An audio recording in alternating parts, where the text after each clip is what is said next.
Hey guys, just want to talk about a little modification we're making here when the snow is starting to get a little bit thicker out. It may have seemed obvious, but I moved up to some mountain bike tires instead of the winter slick or the summer slicks I've been riding on the bike. So this right here you can see is the summer slick side profile. There's no tread to it really whatsoever, but it's a much harder tire, much faster. I was really impressed when I made the switch to this tire at the mountain bike, being able to feel good on the street without really getting bogged down.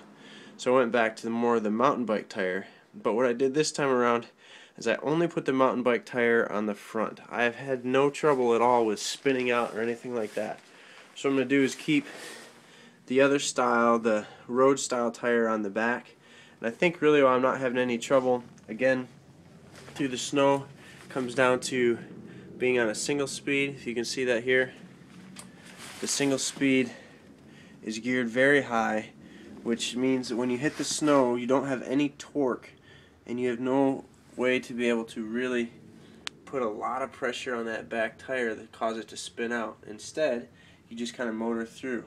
So what I'm doing, I'm going to stay with the slick on the back wheel and then the tread on the front wheel, and this is more just for steering.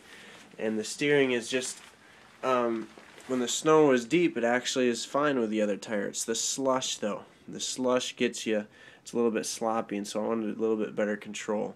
So I went with the knobby tire on the front. We'll see how this works. Up to this point I haven't really needed the mountain bike tire, even though I'm riding in snow, but I'm going to make this adjustment and just see if I notice a difference that's useful. So that's the other tire, and I have it just right next to each other here so I can switch back and forth. If it's rain or anything like that, I would much rather be on that tire than the mountain bike tire. It just throws a lot of dirt. It throws a lot of the water right back up on me, and it just bogs down a lot more than is necessary. But the trade-off is when I don't have that tire on, I have to go a lot slower in the snow to keep control. So just something different I'm going to try and see if it works. So there you go.